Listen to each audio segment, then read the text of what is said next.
Με αφορμή την τραγωδία που συνέβη στις 14 Ιουνίου 2023, 47 ναυτικά μίλια νότιο-δυτικά της Πύλου, όταν το σκάφος με προορισμό την Ιταλία, υπερφορτωμένο με 750 ανθρώπους, ξεκίνησε από Αίγυπτο και έκανε στάση στο Τομπρούκ, αναποδογύρισε και 78 μετανάστες βρήκαν τραγικό θάνατο, ανακαλύψαμε έναν πολύ ενδιαφέροντα χάρτη με στοιχεία από την Frontex που δείχνει μια κατατοπιστική εικόνα των μεταναστευτικών ροών προς την Ευρωπαϊκή Ένωση. Το 2022 υπήρξε αύξηση 44% των ροών μέσω της οδού των Δυτικών Βαλκανίων, ενώ της Κεντρικής Μεσογείου αυξήθηκε κατά 31%. Ο χάρτης φιλοξενείται στην ιστοσελίδα Geopolitical Intelligence Services Reports σε άρθρο της Φεντερίκα Σαΐνι Φασανότη, η οποία είναι διδάκτορ ιστορικός εξειδικευμένη στη στρατιωτική ιστορία στις αφρικανικές αποικίες και έχει κάνει επιτόπια έρευνα σε Λιβύη, Αιθιοπία και Σομαλία. Η συγγραφέας προειδοποιούσε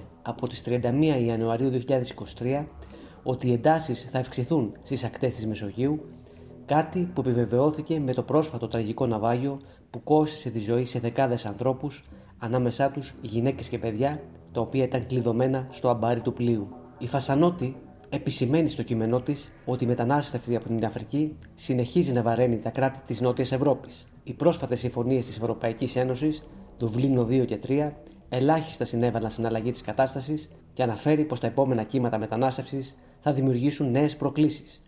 Υπογραμμίζει συν της άλλης την αδυναμία συνεννόησης Βορρά και Νότου στην Ευρώπη και επισημαίνει την απουσία κοινής βούλησης για αντιμετώπιση του προβλήματος. Κατά τα άλλα, για κάποιους δικαιωματιστές, για το ναυάγιο φταίει η Ελλάδα και το ελληνικό λιμενικό, το οποίο έχει σώσει χιλιάδες ψυχές από πνιγμό στο Αιγαίο.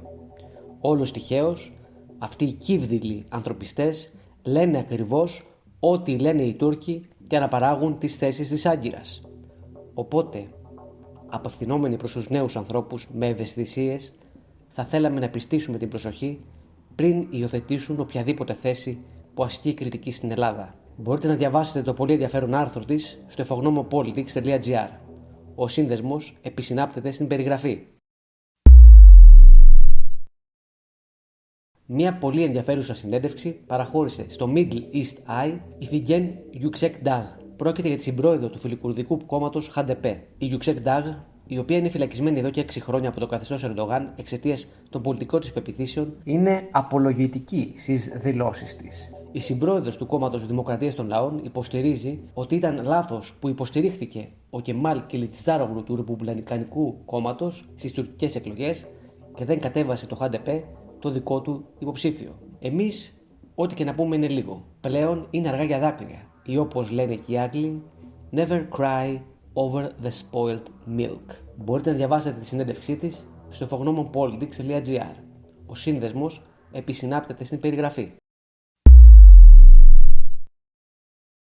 Ανώτερος διοικητής του Ισραηλινού στρατού δήλωσε την 5η 15 Ιουνίου 2023 ότι το Ισραήλ ανησυχεί σχετικά με τους πιθανούς κινδύνους που συνδέονται με τα όπλα που προμηθεύουν οι Ηνωμένες Πολιτείες και άλλες δυτικές χώρες στην Ουκρανία.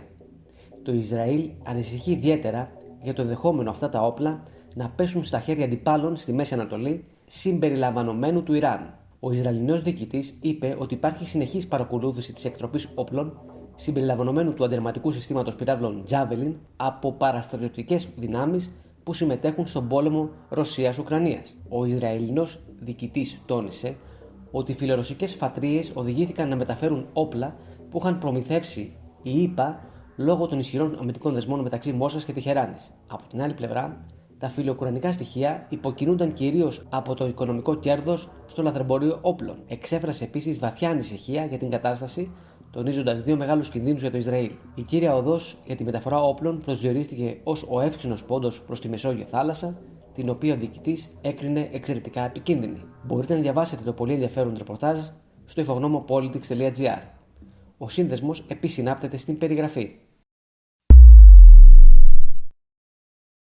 Στο τέλος, για να ευλογήσουμε για τα γένια μας, σας έχουμε μια μικρή παρουσίαση για το πώς η Κίνα έχει καταστήσει τον ΟΗΕ φεουδό της, υπονομεύοντας τα ανθρώπινα δικαιώματα. όπως υποστηρίζουν γνώστες του θέματος, την άποψη των οποίων εντόπισε ο Χακ, αναφορές από τον ελεύθερο κόσμο, συμπεριλαμβανομένων μαρτυριών από άτομα που έχουν εγκαταλείψει την Κίνα, υπογραμμίζουν τις παραβιάσεις που διονύζονται από το κράτος εντός και εκτός της χώρας. Το Πεκίνο παρεμβαίνει επίσης στις εσωτερικές υποθέσεις των χωρών που βασίζονται στην κινεζική βοήθεια. Το βέτο της Κίνας στον ΟΗΕ οδήγησε στον θάνατο σχεδόν 250.000 Σύρων και στη σύλληψη σχεδόν 150.000. Επίσης, η Κίνα προωθεί μια προσέγγιση ανάπτυξης χωρίς δικαιώματα σε εγχώριο και παγκόσμιο επίπεδο, επιδιώκοντας να επιβάλλει την κοσμοθεωρία της και να φημώσει τους επικριτές, εκμεταλλευόμενοι το άνοιγμα των θεσμών στις δημοκρατίες. Και τι κάνει ο ΟΗΕ? Το σύστημα του Οργανισμού Ηνωμένων Εθνών έχει χάσει από τα μάτια του τους αρχικούς ευγενείς στόχους του και φαίνεται να εργάζεται υπέρ πιο ισχυρών εθνών. Το Πεκίνο εκμεταλλεύεται κανάλια χρηματοδότησης που έχει δημιουργήσει στη Δύση για να προωθήσει τις δικές του ατζέντες, ιδιαίτερα για να κερδίσει χώρες που βασίζονται οικονομικά από την Κίνα. Μάλιστα, παρεμβαίνει στις εσωτερικές υποθέσεις των χωρών που βασίζονται στην κινεζική βοήθεια και στις επενδύσεις της. Οπότε εδώ στην Ελλάδα να είμαστε πολύ καχύποπτοι με τις κινεζικές επενδύσεις. Μπορείτε να διαβάσετε το άρθρο στο infognomopolitics.gr. Ο σύνδεσμος επισυνάπτεται στην περιγραφή. Αν σας άρεσε το βίντεο, δείξτε την εκτίμησή σας. Κάντε like, μοιραστείτε το περιεχόμενο, εγγραφείτε στο κανάλι μας και πατήστε το καμπανάκι για να σας έρχονται ειδοποιήσεις.